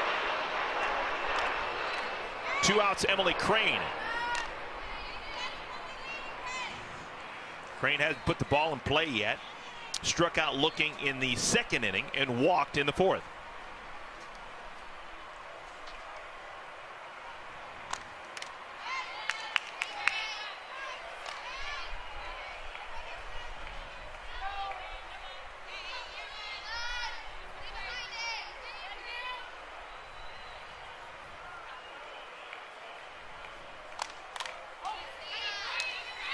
Now what we've seen as the game has gone deeper and Ocasio has gone over 100 pitches, it seems as if she's not getting the swing and miss that she was getting in previous innings. Well, and that third, fourth time through the lineup, professional hitters are going to find a way to make that adjustment in that next AB. You got me the first couple, now I'm going to find a way to scrape away. And I think if anything, Eric, it's more so just being that little gnat and fouling off pitch after pitch after pitch, and then waiting for her to make that mistake or capitalizing on something a little bit closer to the zone. But I think Ocasio's had a phenomenal game. I can only see her continuing to get better throughout this process, especially how she's thrown today. Clubbed into shallow center field. Hayward makes the catch. Side is retired.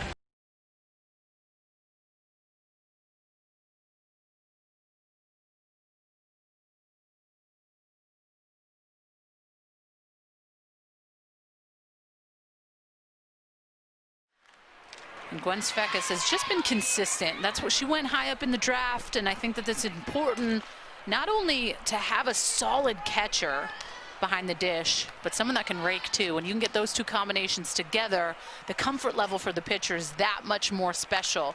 But what I will say is this is difficult for pitchers because they're constantly changing in and out every week with a new catcher. So they build up that relationship, they get comfortable. Next week, now it's someone new. I have to rebuild that relationship. Shelby Pendley continues to impress. She has not pitched professionally as a pro, we don't believe. She spent 5 years in National Pro Fast Pitch. But her sister, who's the captain of this week's team, Team Pendley, an inning ago said, hey, Shelby, you're my new pitcher. And Shelby's answered the bell. She got Jesse Warren to ground out to end the fifth, and now she gets Svekis to begin the sixth. Where you been all my life, Shelby Pendley? Hey, I think bringing another pitcher into the mix is not a bad idea. Just a different look. She's been primarily down in the zone, and I think that's at times why Kat has as much success as she has. Any pitcher that keeps the ball down in the zone, for the most part, keeps the ball in the yard. And that's somebody that I would want on my team. The Pendley sisters are from Rio Rancho, New Mexico, just outside of Albuquerque. And they both have interesting stories as what they do besides softball. Of course, Shelby started at Arizona, finished at Oklahoma. Pendley spent her entire career playing for Patty Gasso. In the air, deep center field. That one's got a chance to go, and it does. It's off the scoreboard. Erica Piancastelli hits the homer, his first of Athletes Unlimited softball. And just like that, the inning is tied. And the score is now 10-2. Well, and you know, I make that comment and I say I want someone that keeps the ball down in the zone. But she's going deep, 3-0, everyone. This is a 3-0 hack, and I love it. I love that at this count, she takes it upon herself to say she's going to throw me something sweet, and that was a little bit of an off-speed pitch, 58 miles an hour. She's able to get on time with that thing and launch it out of here. So many people talking about the unwritten rules of baseball. Are there unwritten rules of softball? If you were pitching and you had a batter 3-0, late in the game, and they swung at it and hit a homer, would that chap you? Jamie Reed is out number 2 at first base. You know, I saw that was going on with the MLB, and that guy went yard, and they were up a lot. Guess what? Don't go 3-0 on me, with whether it's bases loaded or don't go 3-0 on me, because I don't get many at bats, and this league matters. That home run matters. That's 40 points for her. So, yeah, if you want to swing 3-0 and you want to go yard, awesome. If you pop it up in the infield, that's a fail for you, so you don't get anything from that. So I think the ownership piece for these women, it comes down to them. And unless there's base runners on and they're saying, all right, with a runner on third, maybe I shouldn't hack 3-0 because I should worry more about trying to get that runner in. I love that they can do that and hold themselves accountable. Katiana Mauga is the batter. And Danielle, I should say, for the people at home, you've got a little bit of street cred when we talk about this as well. Not only were you obviously an elite, and still are an elite softball player, but you come from a stick and ball family. Your brother Brett, of course, played in the big leagues for many years as well. So familiar with both softball at a high level and baseball. Scoop, throw across the diamond side is retired.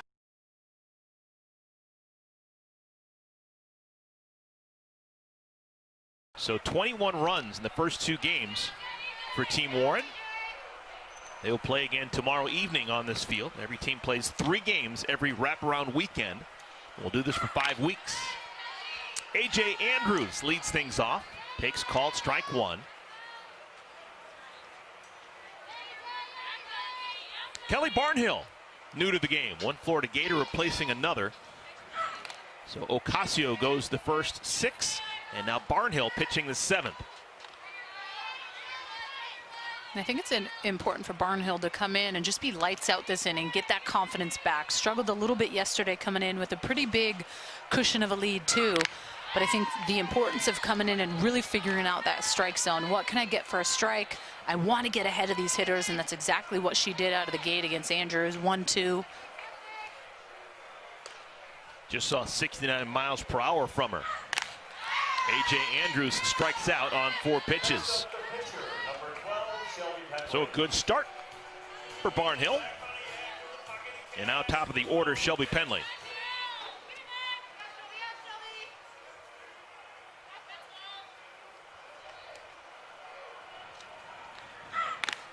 Starting to tell the story last inning about the Pendley sisters and their unique athletic abilities. Shelby Pendley is a bodybuilder. For the last couple of years, she has focused on changing her body, and she is, well, I think she's taking a little time off from right now. A couple of years ago, she was really sculpted, and that's just one of her passions, bodybuilding. And her sister, Nicole, in the on-deck circle, actually didn't play softball one year in high school, was a little bit burned out. Instead, was on the track and field team in high school and was a state champion as a javelin thrower. I love it. Being a javelin thrower is a lot better than being a javelin catcher, by the way, in case anyone ever asked you for one of the two. I think it's so important to play a lot of sports growing up. honestly, I believe that if you put that pressure on these young ladies to just focus on one sport at 10, 11, 12, it can be really hard. And you can get burned out by the time you get to college or towards the end of college, where you're like, man, I don't want to play professionally because this is all I've been doing my whole life. Now I want to go do something else. So the importance of being a two-way or multiple sport athlete, I think just truly benefits the value you bring to an NCAA program. Athleticism, you're learning your body in so many different ways. But shame on coaches and parents that just want their young kids to play one sport. I disagree with it, because it's important for them to learn how to play basketball. That quick twitch, you got to make those quick decisions. This game's a lot different, but you're moving your body in different ways. And track and field, there's nothing worse than running a 400. Okay, the nerves. Maybe running an 800 is. I think the 400, because you try to go out of the gate and you are sprinting and you're like, my legs aren't catching up to my arms. I would get sick before. But my dad would make me do it. He goes, this will make you mentally stronger. I was like, you're right. Awesome. I still don't like it. It awesome. Yeah. You were telling me yesterday that the family game, this one driven deep to center field, will stay in the park. It will. It is caught right up against the fence by Victoria Hayward, 2 outs. But I found it interesting when you told me that the Laurie family game actually was rugby when you were a kid growing up. Oh, yeah. I've seen... Anytime we had the New Zealand All Blacks, I mean, my dad has it taped. We're sitting watching it. I grew up at the rugby field. It was, my dad would never let me play it, though. I'm okay with it. I'm okay with it. All right, here's the other Pendley, Nicole. Healthy cut, 0-1. Nicole so far today, the team captain, is 0 for 3. Bounce out, a fly out, and a strikeout. That was all against Ocasio.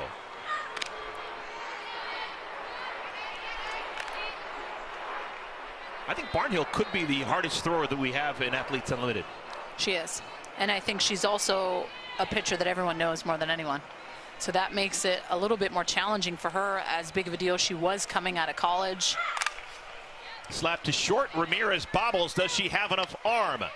And she does. How about that? Abby Ramirez did not panic. Throws to first, and the side is retired.